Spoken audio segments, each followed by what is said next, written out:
Maintenant, c'est l'heure de l'inviter sur la télévision Burkina Info. À ce titre, je reçois sur ce plateau Maître Batibié Benao. Bonjour et bienvenue sur ce plateau.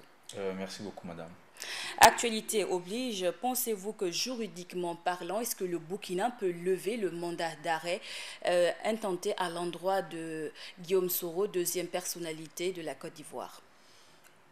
Le Burkina Faso, en ce compris la justice qui est en charge de cette affaire, est totalement libre pour des raisons qui tiennent juridiquement de lever le mandat de dépôt si elle estime par exemple que l'infraction pour laquelle il était poursuivi n'est plus une infraction qui est constituée et alors elle rend une ordonnance de non-lieu et par la suite, comme conséquence, elle va lever le mandat de dépôt. Et si en revanche, nous pensons qu'au niveau donc du dossier, il existe des éléments qui permettent de penser qu'il y a des éléments concordants qui laissent penser qu'il a participé d'une manière quelconque à ce qui est arrivé au Burkina Faso, qui constitue un crime, il est évident qu'en ce moment, on ne voit pas comment est-ce que ce mandat va être levé. Sauf s'il y a évidemment donc d'autres motivations. Si par exemple on me dit que le mandat tel qu'il a été émis est un mandat qui n'a pas été émis dans les règles et qu'il s'agit donc de le lever et de reprendre dans les règles pour une certaine sécurité juridique, je peux comprendre.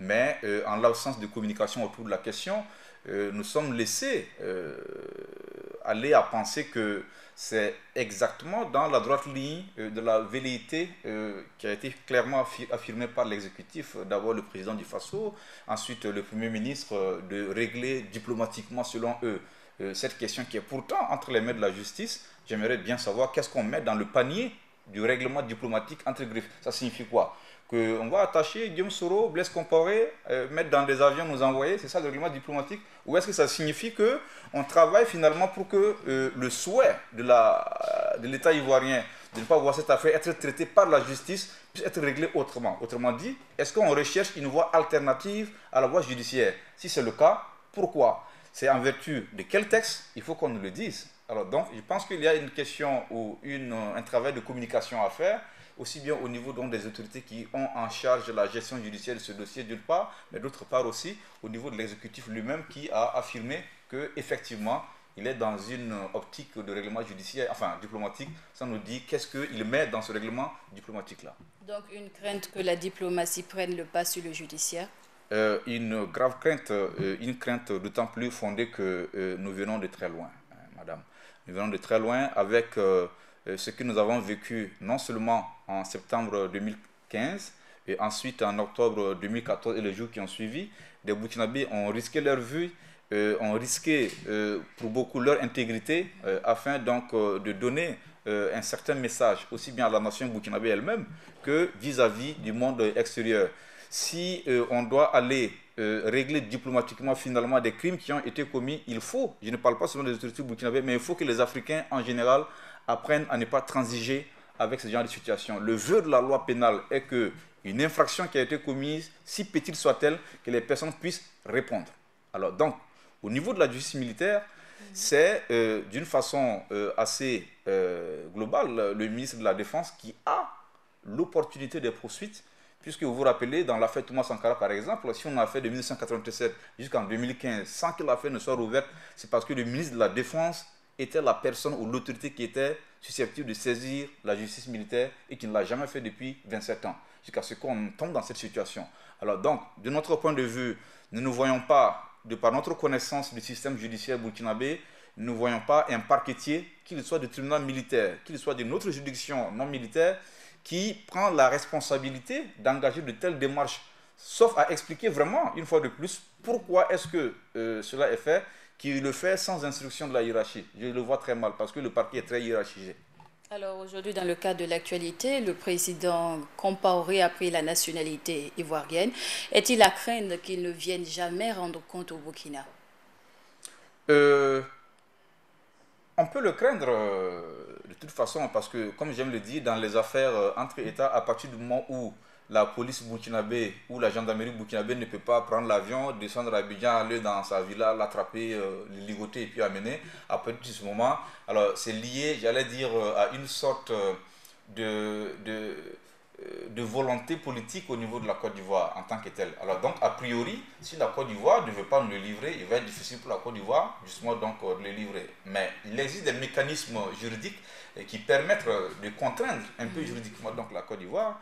Et ces mécanismes existent non seulement dans le dispositif, j'allais dire, de l'Union africaine, hein, par rapport donc à ce qu'on a appelé à l'époque la charte sur la démocratie, les auteurs de changements anticonstitutionnels. Si tant est que Blaise Compaoré est un auteur donc, de changements anticonstitutionnels, tel qu'on l'a dit, intériorisé dans notre code électoral en avril 2015, alors il n'est pas possible qu'un État qui est membre de l'Union africaine puisse abriter ce monsieur-là comme ça, en toute impunité, sans avoir à rendre compte à ses pairs. Alors donc, je pense que le Burkina gagnerait peut-être si la situation donc perdue a posé le problème à d'autres niveaux afin que la Côte d'Ivoire, tout comme le Burkina Faso, puisse respecter ses engagements internationaux.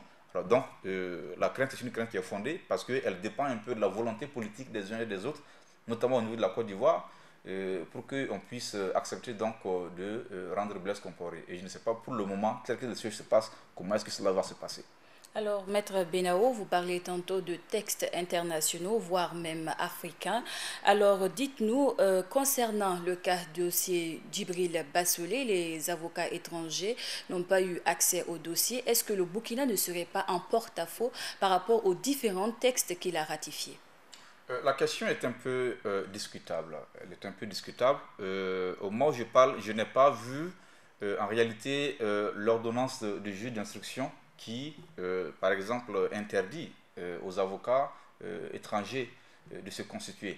Alors, si la question peut être discutée pour ce qui concerne les avocats, notamment français, par exemple, ou en tout cas autres que les avocats ressortissants de l'espace communautaire UEMOA, la question en revanche se pose quant à savoir si les avocats de l'espace UEMOA peuvent être justement donc compris dans ce lot-là. À partir du moment où, depuis le 1er janvier 2015, il existe le règlement 05 de l'UEMOA d'octobre 2014 qui prévoit qu'il y a un libre établissement et un libre exercice des avocats de l'espace UEMOA à l'intérieur de cet espace. À partir de ce moment, ce droit communautaire est un droit qui, sur son passage, n'autorise à aucune loi interne de se mettre sur sa route, si je peux parler ainsi de façon caricaturale, de telle sorte qu'une loi futelle de justice militaire ne peut pas empêcher les avocats de se constituer. Ça, c'est mon point de vue en tant que tel. Maintenant, il y a des arguments du genre, je crois, ce que j'ai cru comprendre au niveau de la justice militaire, c'est qu'on a dit que la matière militaire est une matière qui est spéciale et à partir du moment où le règlement UEMOA, dans une de ses dispositions, n'a pas spécialement prévu que des avocats de l'espace UEMOA puissent se constituer devant les juridictions militaires, alors à partir de ce moment, ils estiment que l'absence de dispositions spécifiques empêcherait donc cette constitution, ce qui est très très critiquable de part et d'autre. Mais je note que le juge burkinabé n'invente rien en l'espèce, puisque au niveau des États-Unis, il y a eu des situations où un jeune qui avait été poursuivi par les juridictions militaires. On par le temps, Maître Benao, mais voilà. n'empêche que je veux vous interpeller sur la question de faut-il aujourd'hui, oui ou non, maintenir les associations Corluego dans le cadre de la sécurité des populations? La question de la sécurité est une question qui interpelle et qui intéresse tout le monde. Alors donc, a priori, si des citoyens sont organisés afin d'apporter des éléments d'information à la police judiciaire qui puisse travailler de façon efficace, il n'y a vraiment pas de problème a priori. Parce que de par le passé, vous vous rappelez, Djibril Bassolé, en tant que ministre de l'Intérieur à l'époque, avait initié ce qu'il appelait la police de proximité, qui consistait à faire en sorte que les citoyens puissent être des relais, justement, en tant que tel. Cela n'est pas a priori contraire, parce que le Code de procédure pénale, à son article 14, permet à tout citoyen, en face d'une infraction, de pouvoir, sans danger pour lui-même, immobiliser ou interpeller une personne et le conduire au poste de police le plus proche. Mais de là à ce que des gens puissent s'organiser, ils font des procès en règle tels que le font justement donc, les gens dits des Kwaglouéo ou comment vous les appelez. Je pense que ça, c'est une justice parallèle et ce n'est pas c'est inacceptable pardon, dans un état de droit et l'État devrait prendre des mesures par rapport à cela. Ça, c'est clair. Faut-il s'inquiéter de la non-effectivité, de la séparation des pouvoirs entre l'exécutif et le judiciaire au Burkina Faso comme dernière question? Oui, si c'est ineffectif, il faut s'inquiéter, ça c'est clair. Voilà, si c'est ineffectif, il faut s'inquiéter parce que la plupart des problèmes qu'on a eus durant ces dernières années est dû au fait que la plupart du temps, il y avait un problème lié à la question donc d'indépendance de la justice, aussi bien dans les textes que dans les faits.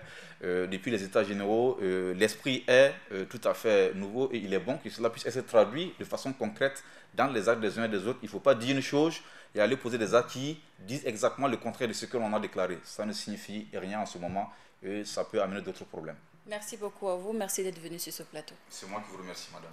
C'est tout pour cet entretien avec Maître Batibié Benao. Entretien qui met fin au journal de 13h sur la chaîne Burkina Info. À tous ceux qui nous ont suivis dans la région de Pau et partout ailleurs dans les 45 provinces du Burkina, Weo Parbanjoane.